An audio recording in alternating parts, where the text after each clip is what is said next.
Okay, and ASL interpreter Christina, if you could introduce yourself. Hello, I'll go ahead and introduce myself in English. I see my team Alicia's on here, so she'll handle the ASL portion. Hello, my name is Christina, and this is Alicia. We are your ASL interpreters for today. Thank you for joining.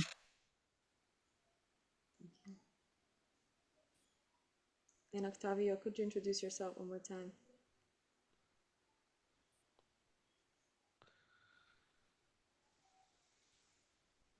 I am not hearing you, but I hope that's because you are in the break interpretation room.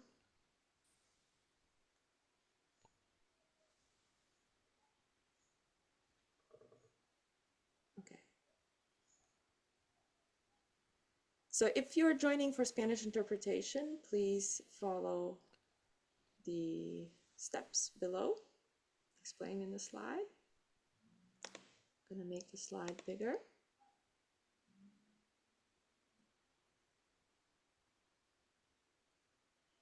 We are joined by 3 bike shops today, or representatives.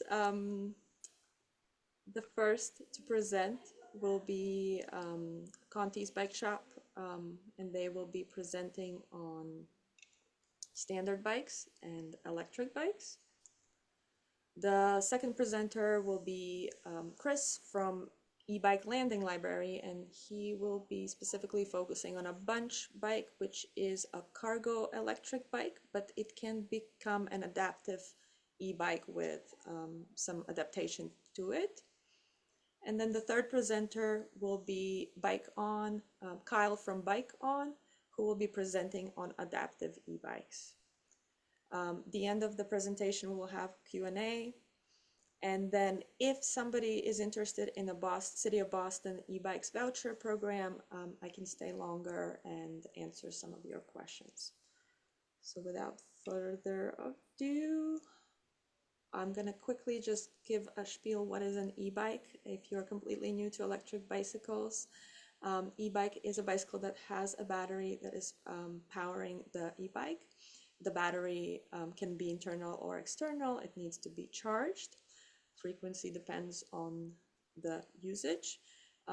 And there are 3 classes of e-bikes: class 1, class 2, and class 3.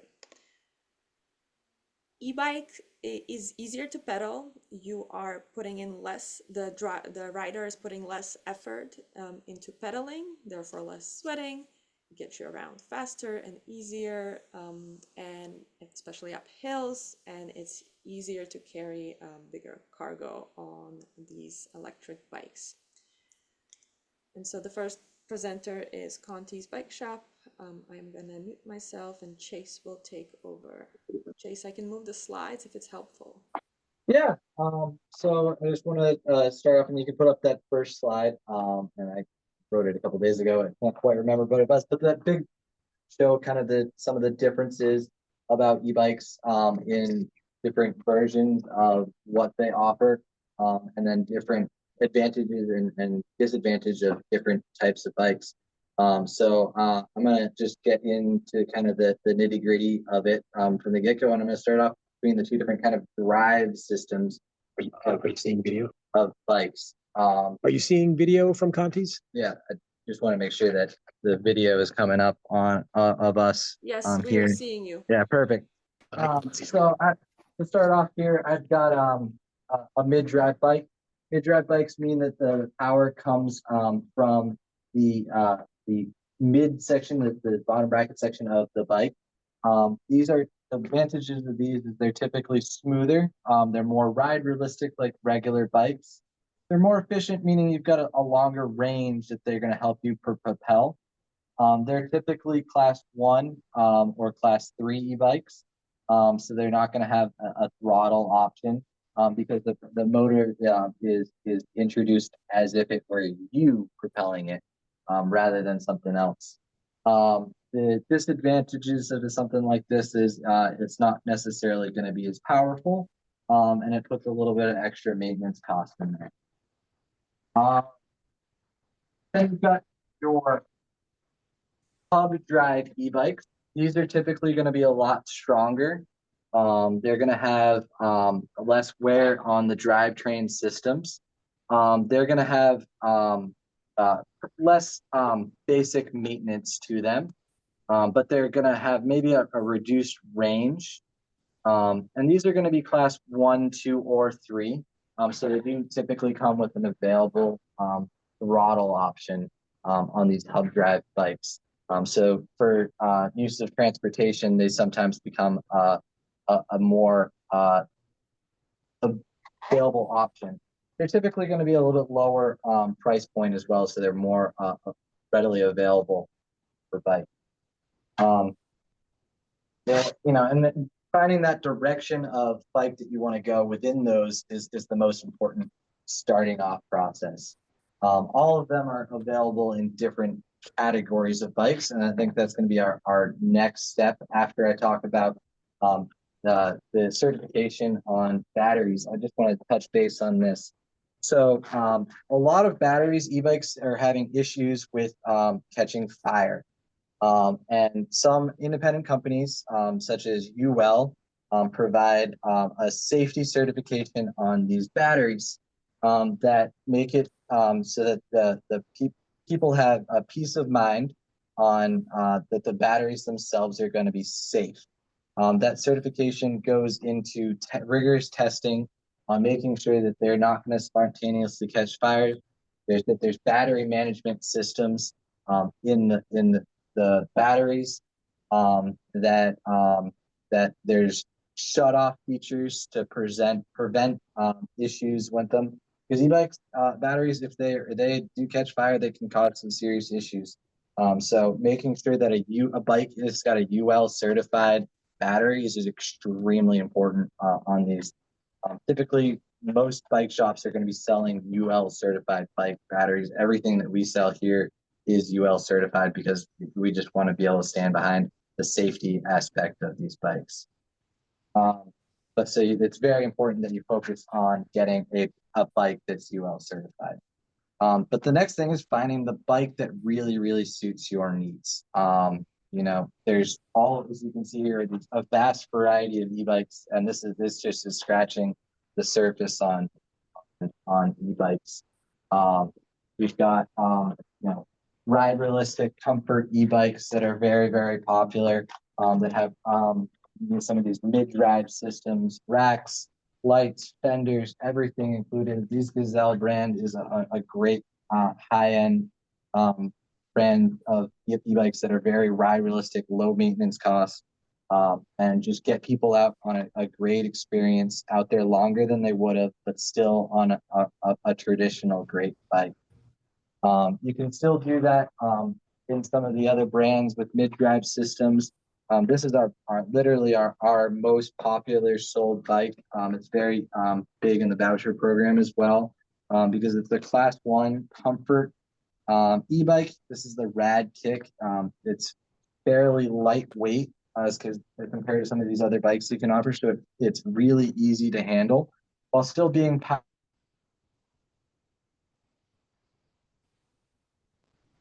can rely on that when they feel like they're getting too tired out to pedal. But the nice thing about this is it is a smooth, easy riding bike, but it still has that racked, fendered light, all that added on.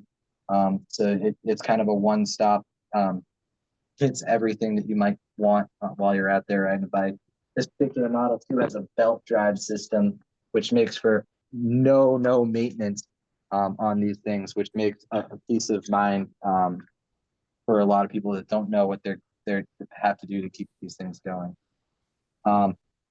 Then there's also cargo options. Something like this Rad Runner Max has got a ton of different places where we can put on different attachments to put different cargo things on, whether it's a child's seat or any other thing that you want to carry with you. And this is going to have a bigger, stronger motor and battery system to help carry that cargo.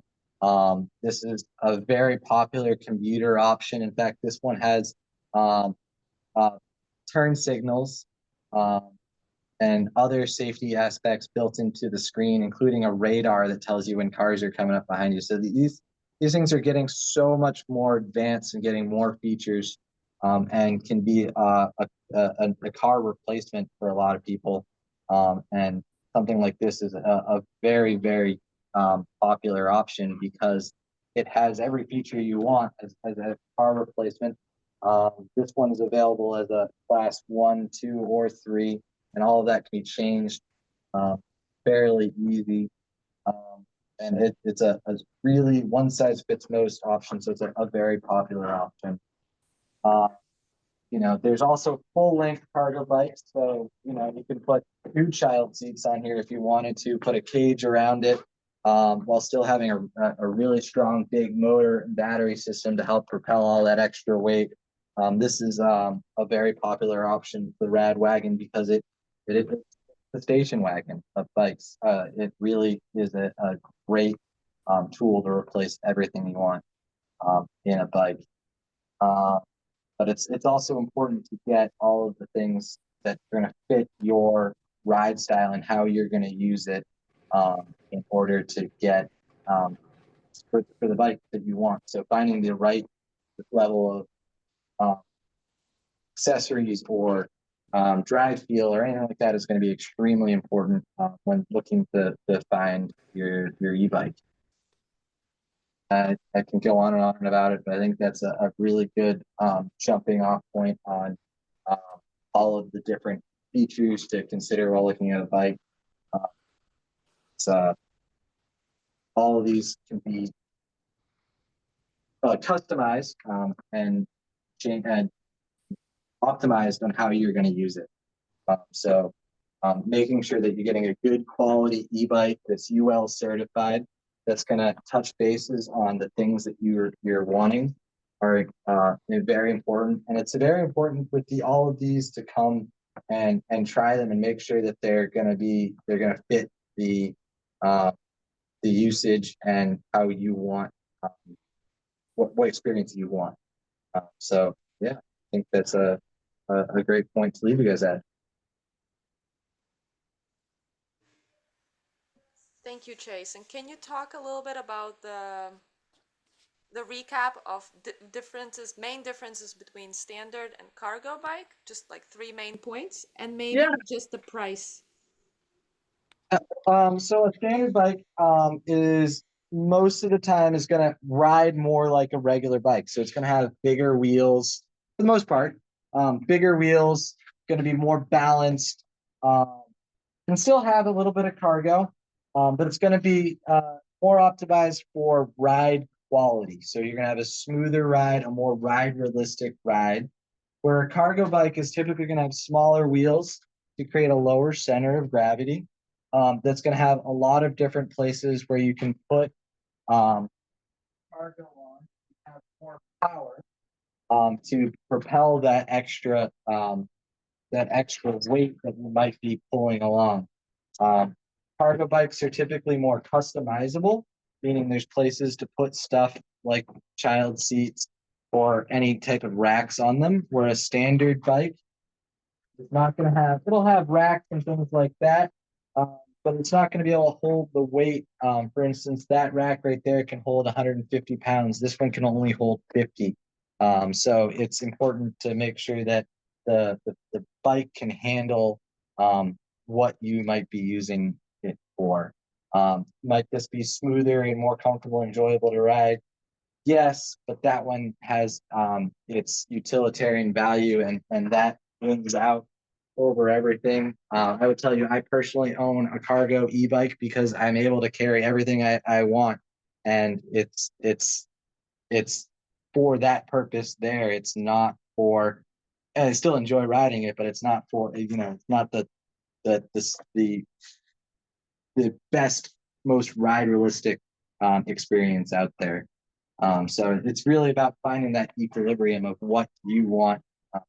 So these big heavy racks and smaller wheels and stronger motors on the cargo bikes are, they take away from how the bike feels, but they also are going to be an available help carry out your day-to-day life.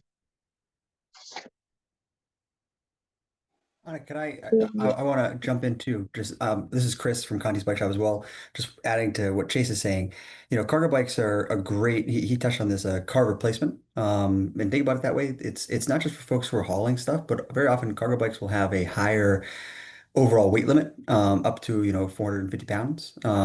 What that means is if you're if you're hauling kids, as you see in these pictures, or if you are hauling stuff, but also if you're just a bigger rider, and the smaller wheels often make them a little bit more nimble, easy to handle in traffic. They're great options for getting around the city.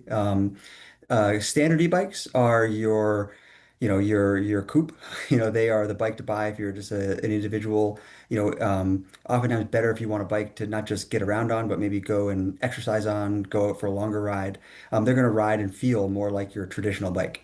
Um, both of cargo bikes will start from rad power. We have right around $1,800, and they run the gauntlet up to $6,000 plus. And that's for the UL certified brands that we carry. And if you go to the next page, I have the brands there listed too. Um, and as Chase was saying, they come in, there's lots of different brands. The most important thing is finding the bike that sort of fits your needs, and that the accessories, this is the big thing with cargo bikes, that the accessories that come with the bike or that are available for that brand match your needs.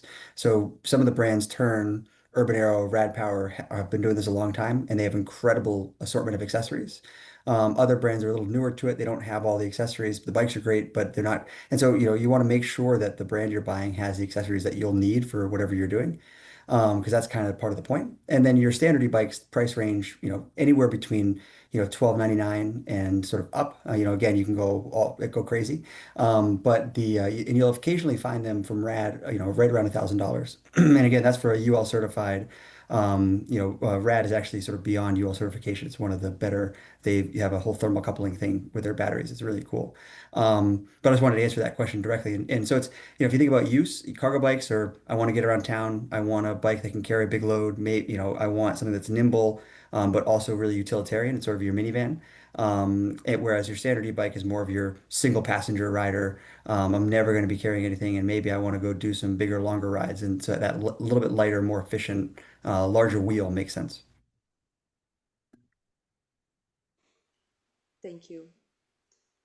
Also, as a cargo e-bike owner as well, if you are usually using your cargo bike to carry cargo, you gotta charge your battery more often Oh yeah. than And a that's standard bike. and that's actually a really good point. I mean, the thing about range, this that didn't come up, but range is a very dubious topic. We're a cargo bike family. If you saw my kids on one of the last slides, we're two of my kids and two of our very good friends' kids, and we actually have the same cargo bike. My friends and our friends and our family have the same cargo bike. And as a rider, even though we're about the same size, I produce sort of the overall force being produced by the rider actually dictates largely what the range on the bike. So if you have a rider that's a little bit bigger, they're heavier, they're maybe riding more hills, you're going to get less range than a rider even of the same size producing less power. So it's, range is challenging. And for the most part, the ranges that you see on websites are not in line with the range people experience in real life. So, what I always tell people is, probably take 25% off, and that's your true actual range for any given bike. Thank you. With that, we're gonna move on to the next presenter. So thank you, Conti's Bike Shop. I'm gonna remove the spotlight. And the next presenter will be Chris from Community Landing Library, representing Bunch Bike. I will not need to spotlight you, Chris, because you're using slides, but let me know when you need to move to the next slide.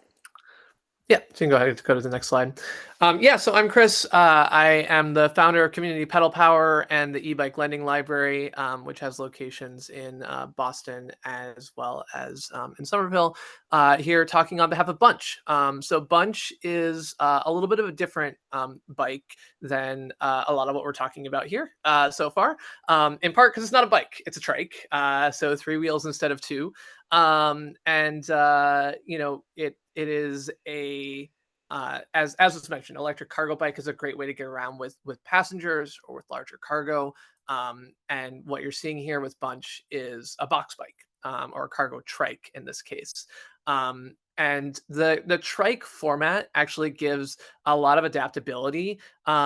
So it's inclusive kind of across the board.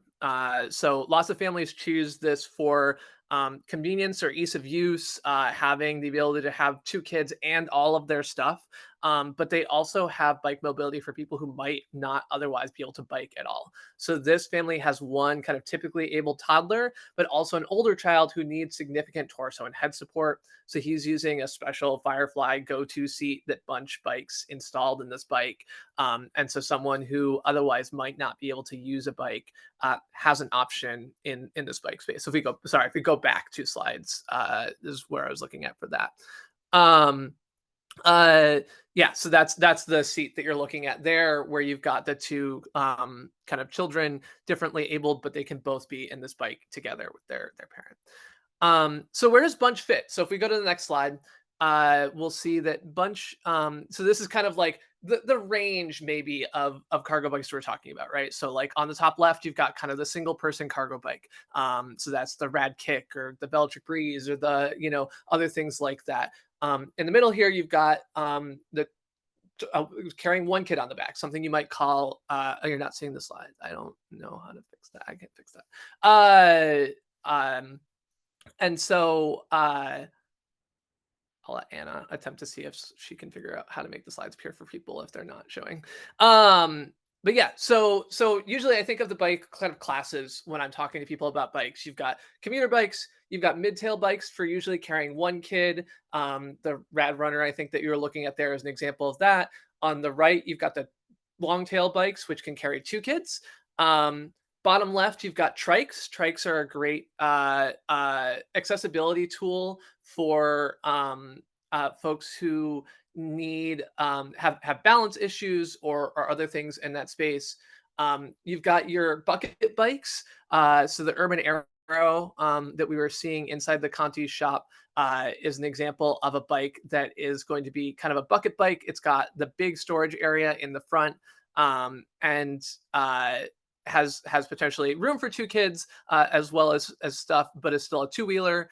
And then the Bunch bike in the bottom right is a trike. And so trikes, I oftentimes tell people, if you've got 4 kids to cart around or 3 kids to cart around, there's not a better option in the US than the Bunch bike. Some of these other things might be able to squeeze 3 kids in, but not with the kind of stability and space that something like Bunch has. So this is kind of the range that you might look at across bikes to think about. So Bunch is something that's going to be for larger families, for people who have kind of different mobility needs. I was seeing them there, Anna, I think, but we'll go back to that in a sec. And that's really where Bunch is going to shine and really show you something that you might not otherwise have. So we'll go to the next slide once that loads up. So yeah, so we can think of box bikes as kind of being a tool that can enable all kinds of stuff, right? So here we see medical equipment being brought along. So people who have an oxygen tank or something else like that can bring it in the bike and have it with them in a way that you can't on a lot of other bikes, or travel with a portable ventilator. And obviously, like these are children. If you go to the next slide, you'll see wheelchairs. So child on the left actually has a power wheelchair that's tethered into the bike. So they actually have designed a ramp to kind of be able to bring the wheelchair along. And then on the right, you've got a folding wheelchair where kids can kind of load themselves into or be loaded into the bike. You bring the wheelchair with you, and you can have it available when you get to your destination. On the next slide, you'll see that it's not just children, adults as well. I give my wife a ride to her doctor's. My wife has a mobility disability, and I give her a ride to her doctor's appointments on the Bunch bike.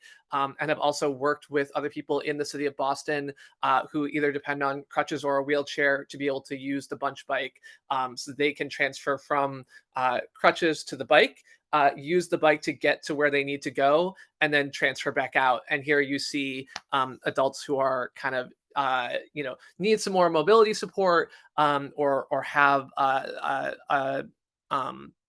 need the dog with them.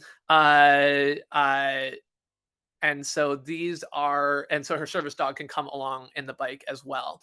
And so these are things that we can do. My 24-year-old was running late to work this morning, and so they got a ride to work in the Bunch bike. That's the kind of thing that you can do because of the additional space that you get from these bigger box bikes. Bunch and Urban Arrow will both have that, but Bunch especially has kind of the additional cargo room to bring along the passenger as well as other stuff. So if we go to the next slide, just across the board, Bunch is great for folks who have kind of adaptive mobility device needs. These are bikes that are going to be able to kind of provide additional space, carrying gear, as well as kids or whatever you need. And so these can really be a game changer, really kind of open the door for that space. And so rider on the left, paraplegic, she can use the throttle on this bike. So one thing that kind of didn't come up in Conti's talk is a little bit about bikes that have a throttle, which is just kind of like a gas pedal for the bike. That can be something that really provides and opens the door for someone who might have knee issues or other kind of mobility needs. That can be a great thing. And that actually applies across the spectrum of bikes, right? The Rad line of bikes has a throttle, maybe the Turn doesn't, but those are things that you can kind of look at and consider. Throttles can be a really, really useful tool to kind of either get you going, right? Starting from a stop can be difficult for people, especially dealing with balance issues, or for being able to add into the mix as far as getting around after knee surgery, or when you're getting older and legs don't work as much anymore. So she's able to get around on the Bunch bike. She doesn't use the pedals so much, but she does use the throttle to get around, and it has that experience. So yeah, and so next slide is and so if you are interested in thinking about cargo bikes, the Cargo Bike Lending Library on the right is in Minneapolis. On the left is down in Roslindale this last weekend at a cargo bike demo event. And so we have a couple of these Bunch bikes that are around, as well as other cargo bikes and other regular commuter bikes that you can try in the e-bike lending library. Search for community pedal power, and you can check out the e-bike lending library. But it's a great opportunity to be able to kind of see these things hands-on with a broad range of different things. And Conti's and other bike shops can do that for you as well. But a nice thing about the e-bike library is that you can then take that bike and borrow it for a week to kind of try it in your daily life. And that's really, I think, what changes the game for a lot of people, is that trying an e-bike in your daily life for a few days, once you're no longer sitting in traffic in the car and you're on the bike, it's really hard to go back to sitting in traffic again. Most people say that that's not the way that they're going to go. So I oftentimes say that the saddest part of taking e-bikes back at the e-bike lending library is the children who cry thinking about going back into the car instead of on the bike. So we've helped a lot of people make that transition. But so there's wide range, like I said, commuter bikes, one kid bike, two kid bike, bucket bikes, the Bunch bike for adaptive needs for people who can kind of still bike, but they need some kind of additional space cargo tools. This is a great bike for that use case. And I think we're going to hand it off to the other bike shop to talk about bikes that need more modification for people to use them for riding. Thank you, Chris. Just a quick ask. Could you put a e-bike landing library webpage in the chat? Great. E-bike landing library is a free resource. Just heads up if you didn't catch that. So now I'm gonna finally stop officially sharing the slides. Apologies for a little mistake there. But we will pass the mic to Kyle from Bike On. And Kyle is going to be streaming from the shop, so I'm going to spotlight it. Kyle, you're on. Let's do a sound check. Hey folks, can you hear me okay? Yes. Okay, awesome. Yeah, so I'm with bikeon.com. We do strictly adapted bikes, recumbent trikes, and hand cycles. Our whole mission is we can build a bike for anybody that wants to ride. So right here we have a couple recumbent trikes. This is a cat trike. It's a very popular one because it's really easy to get in and out of, has a higher up seat, and it's extremely stable because it's a wide wheelbase in the front. So it's great for anybody from a stroke survivor, somebody with balance issues, somebody that has hemiparesis, which means they can only shift or brake with one side. They can actually, we can put all the shifting and the braking on one side, put all the controls on one side. We have special different adaptive pedals to keep your feet in, and you'll be all set to ride. And then up top, we have our hand cycles. So we actually started in hand cycles. Scott, our owner, is a paraplegic, and he's kind of like the Tony Hawk of hand cycles. Like, nobody knows who we are, but he's like world renowned as one of the first early adapters of hand cycles and sports wheelchairs. So he's been doing it since the 70s and the 80s, and it's crazy to see how far it's come. Before it was basically like you welded a third wheel onto the front of your wheelchair, and that's as good as it gets. And now we have some of them, like this one here. It's a titanium gravel bike, so it weighs about 28 pounds, which for three wheels is kind of unheard of. And we have special braking so that they can actually, we converted a disc brake to a coaster brake. They just pedal backwards to stop. They have their hands locked in with gloves, and they can actually shift right with their chin with wireless shifting. So that's a pretty cool one there. And let me just take you around the room a little bit to a couple other ones. So this is called the Fun to Go here, and this is a really exciting bike. It's a side-by-side tandem, so there's no step over. The frame is centrally located, so anybody can actually get in and out of it. The passenger, you can actually turn the pedals on, off, or to fixed gear. So even somebody that's a paraplegic can get into the bike, transfer into it, and just go along for the ride. Or if they have something where they can't pedal on their own, but they need a little bit of help, we can actually put the pedals from freewheel to fixed gear. So the pedals will be moving no matter what. So you build up that muscle tissue, and you kind of build up that muscle memory to get the legs moving again.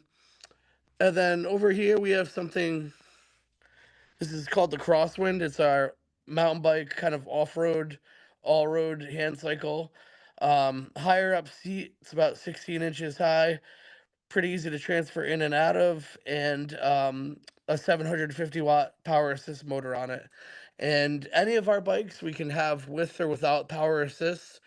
It's funny to kind of see the trend come along. About 10 years ago, we maybe sold one power assist bike a month, and now it's probably about 95% of them are power assist, because especially folks in our industry with mobility issues, if you're a quadriplegic, you know, you're not going to be able to do the 12 to 15 miles an hour that group rides do. So it's kind of equalizer where you're still getting out there, you're still getting the exercise, but instead of going slower and kind of going on your own, you can keep up with everybody, ride with the family and friends, and just get out there.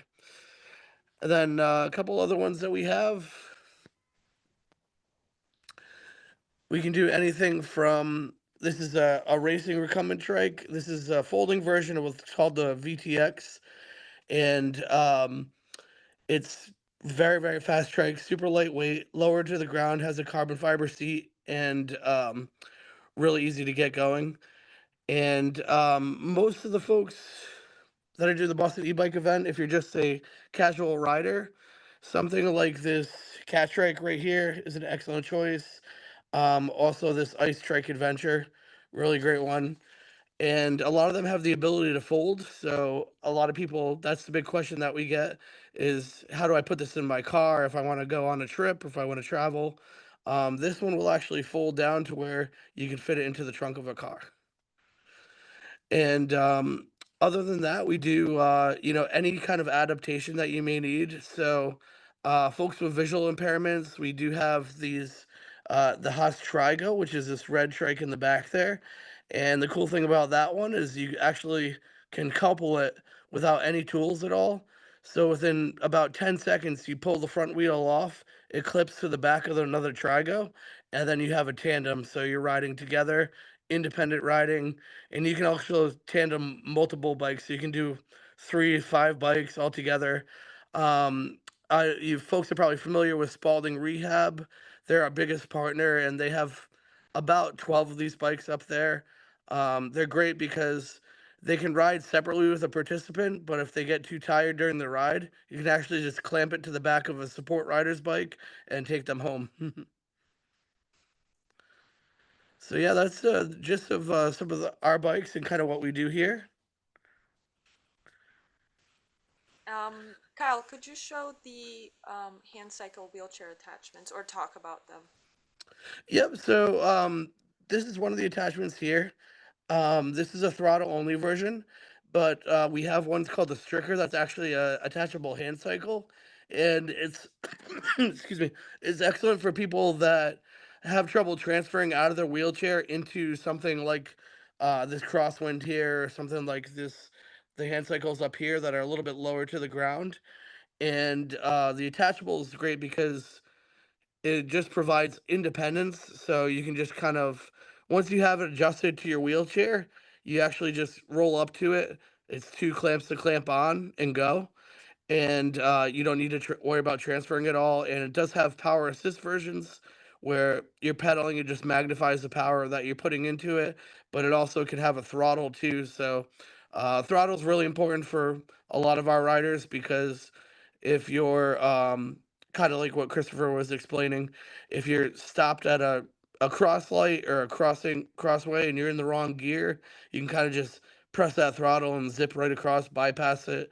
Or if you're going up like a really steep hill at the end of the ride, it'll just help you get up that hill. So throttle is really important to a lot of our folks, but this is called the Attach and Go. The one that's the hand cycle version is called the Stricker, and you can get all different kind of adaptations. You can actually, we developed a special glove to where you can clip in and out, just like clipless pedals on an upright bike, but you can do it with your hands. And we can do fully automatic shifting by either your heart rate, your cadence, or by the uh, by the speed as well. So yeah, those is attachable there. And yeah, just a synopsis.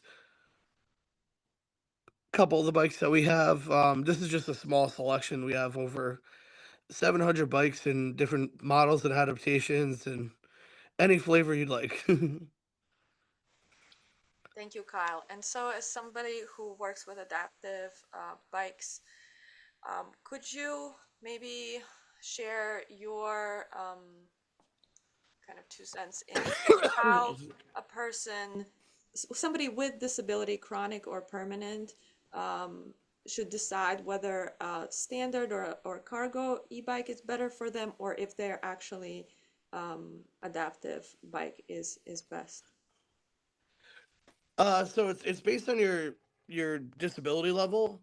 Based on a couple different factors.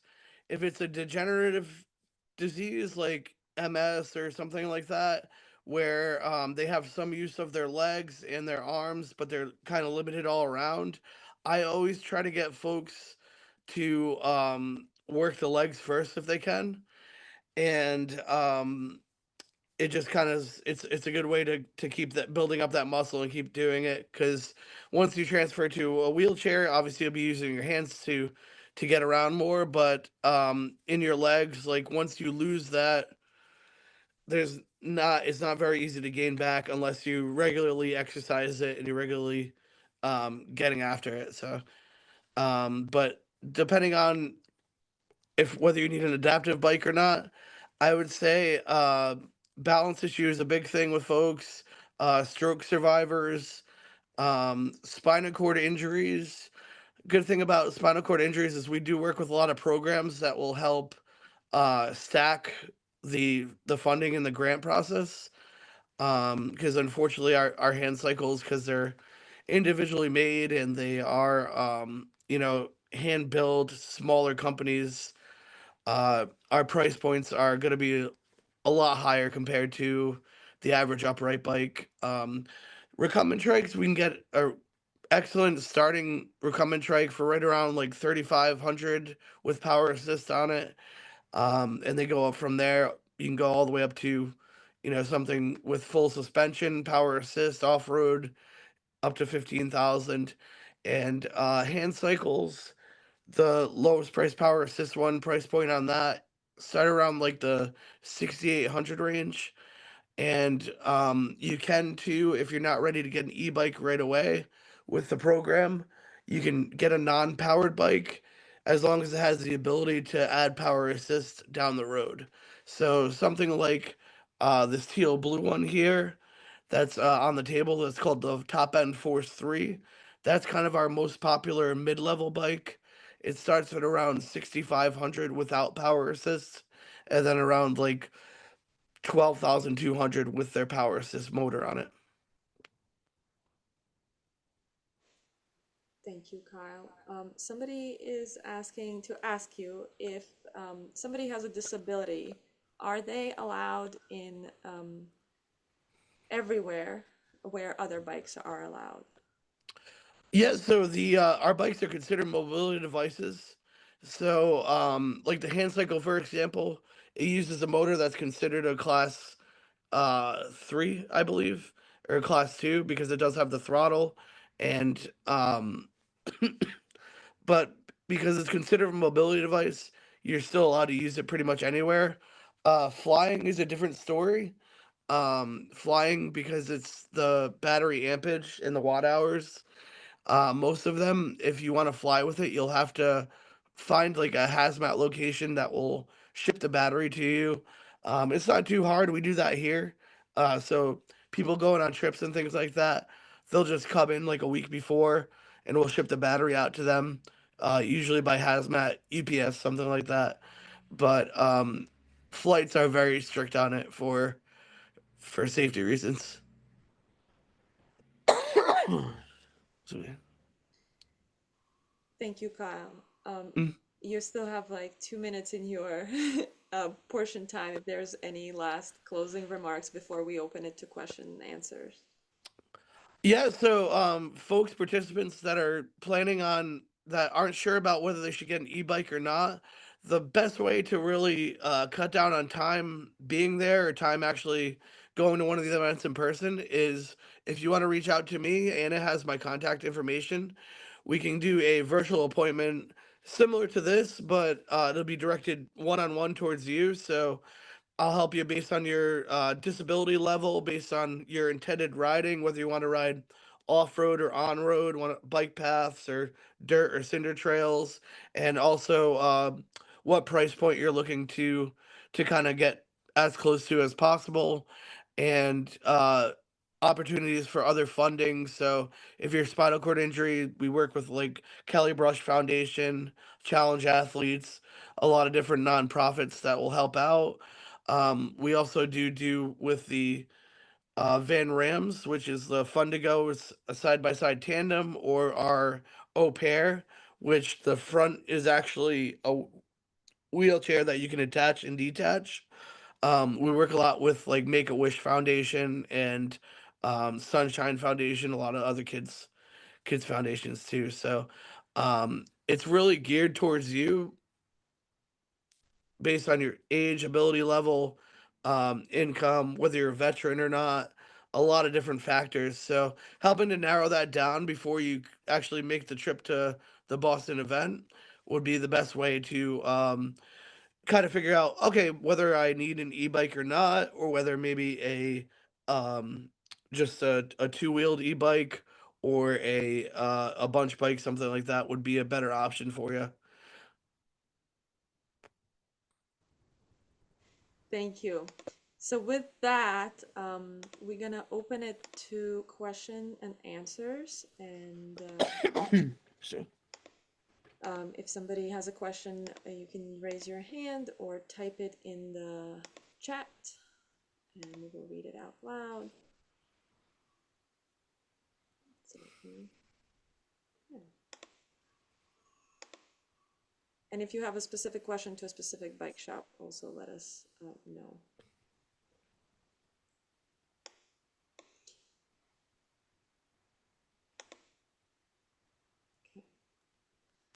I'm watching the raised hands. I don't see any raised hands for now. I have a question, but I don't know how to raise my hand. Oh, all right. That's great. That's perfect. Just go ahead. I'm sitting there going, where is it? Where is the bike shop? No, where I was like saying to my head, where is it? Where do I raise my hand? I have a question. I have a question for Kyle. Sure. Kyle, you know me. It's Cindy, that I do the adaptive with Karen.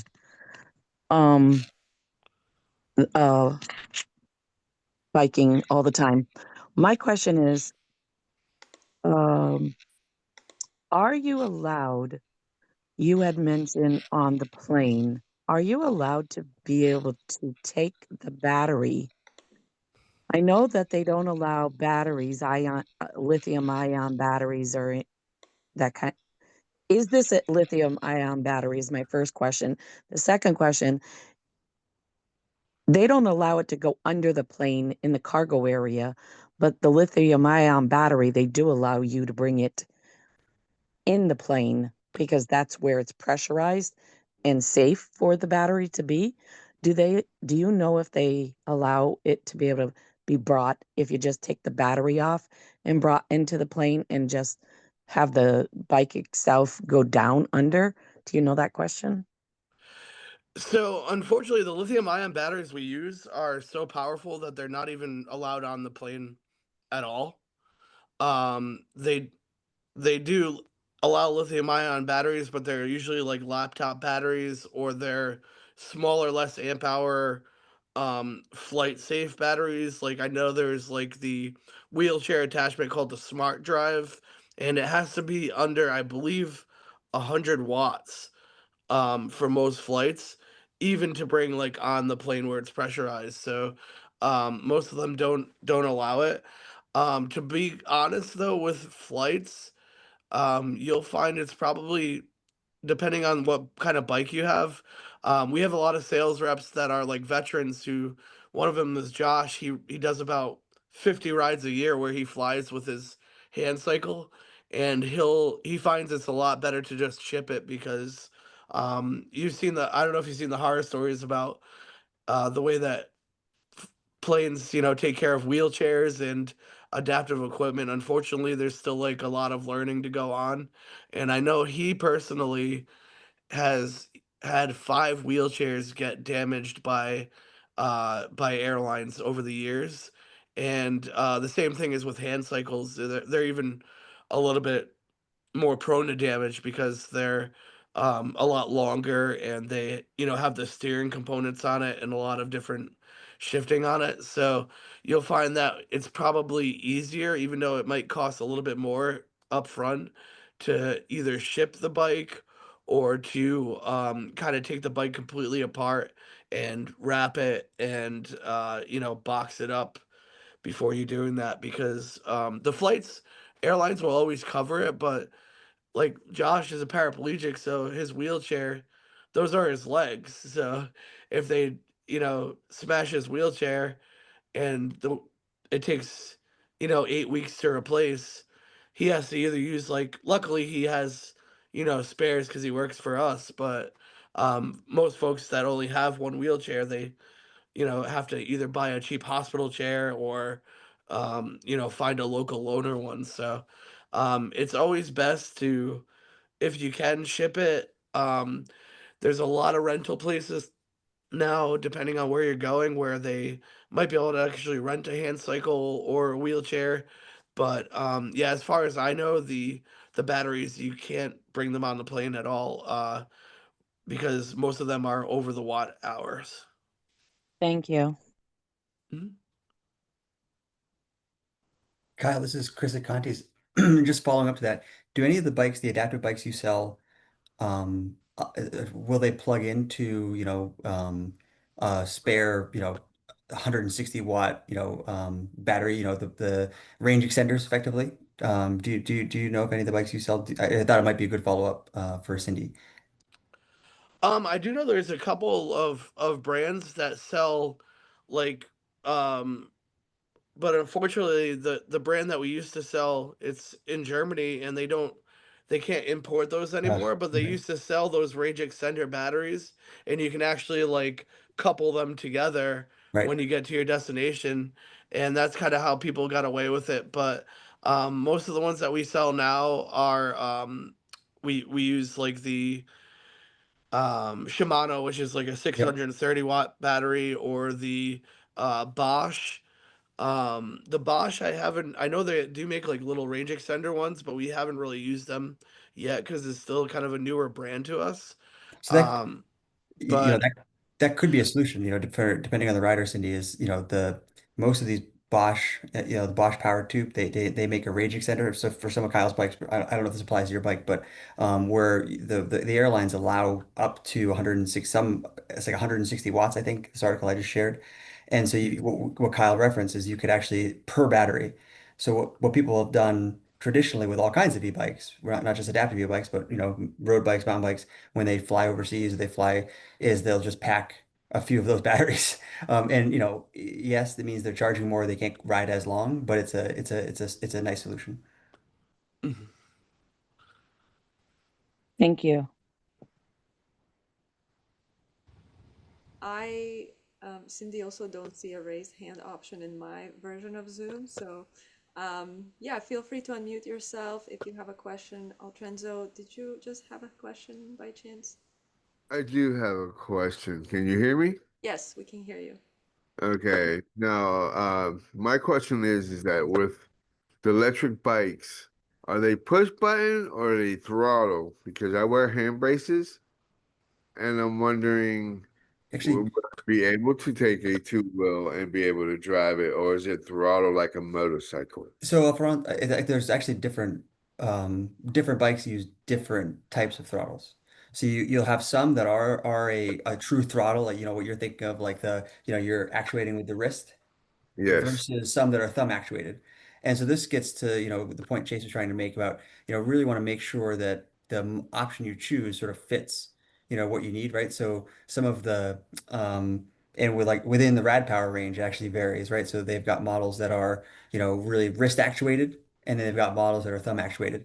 With that said, most of the drive systems that use that are throttle assist, so the rear drive systems, you can actually plug in either or, so you can switch it out.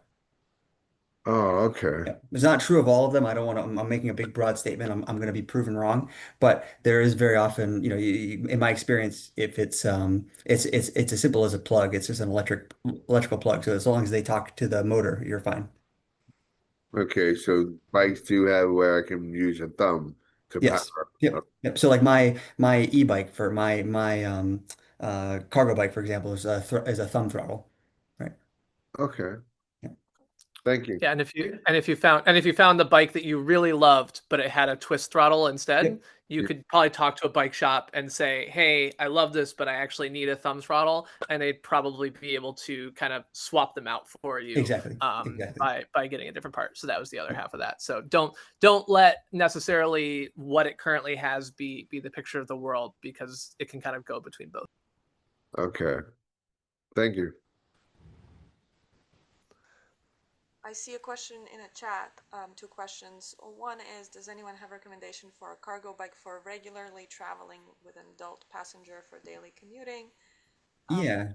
Second Um, question, real quick, just reading out loud. Does any bike shop in Boston do electric bike leasing programs?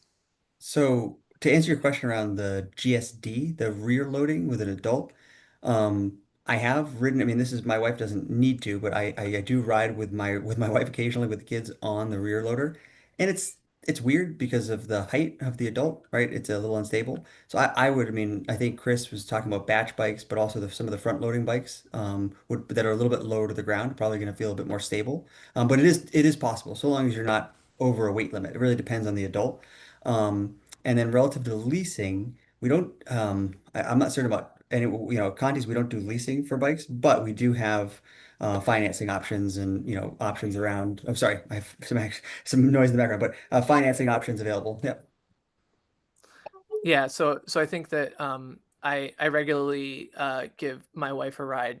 So we've tried a number of different bikes. I think the Turn GSD is okay for kind of like the occasional thing. But my experience riding with a full-grown adult is that a front bucket bike is going to be kind of the best case there. I think the second best case, if you're looking at, I mean, they're expensive, right? So like Urban Arrow, I think 7,000 minimum. The Bunch is I think 6,500 base at this point, thanks tariffs. So if you're looking for something that's more in the budget range, again, depending a little bit on the weight of the passenger that you're looking at, the Rad Runner, which is kind of Rad's inexpensive kind of cargo bike, like shorter cargo bike. The rear deck of that is actually higher. This makes it a little bit worse for carrying kids, so which is something I deal with a lot in the e-bike library, but it's actually better for carrying adults because you have more leg room there. And so like the HSD, the GSD, the Event and Abound SR, like they all have the short wheels and the low deck. And that low deck is great when you have a lot of weight in the back and it's wiggly and 7 years old. But when it is a full grown adult who needs, another foot of leg space, the Rad Runner's higher deck is actually a real contender there in that budget line. And I think the Rad Runner is actually kind of unique in setting up that rear deck higher among that kind of form factor. So that would be my go-to. But I do think that the Rad Runner rear rack weight limit is on the lower side. So you've got to be aware, like check that. Never going to ask a passenger their weight, but you've got to, if you're going to put them on the back, figure out if it's going to work for them. And if that doesn't work, I mean, my wife has now ridden in 6 different bikes of the libraries, and she has now decided that now that she's ridden in the Urban Arrow, she never wants to ride in any other bike. So she won't get on a bike anymore unless it's the Urban Arrow, because that really is low center of mass, easier to get in and out of if you're an adult, and having that room to be kind of comfortable in the bike makes a huge difference. But again, high price point, something that's not going to be kind of within reach for everybody. Chris Schmidt, if you could type in the brands that you mentioned for carrying adults, that would be much appreciated. Yeah. I think we have a time for one more question related to adaptive bikes, standard bikes, e-bikes. You can also reach out by email. So if there's one more question that is pressing, unmute yourself, speak up, or write it out. I'd like to ask a question on the bikes that would be cargo bikes. I wasn't sure on whether or not we covered how much range it would have because now you're carrying cargo, not the cargo that you would attach to like the back of the bike, but a cargo that is a box that you're putting on the bike or behind the bike or in front of the bike. What about somewhat, I know it differs in many different situations, how much weight you're putting in and everything, but about what is the standard of how far they can go on a battery charge? Yeah, so I think most of the time, and I think that I think Chris mentioned, a lot of this depends a lot more on how you ride than it does on the bike.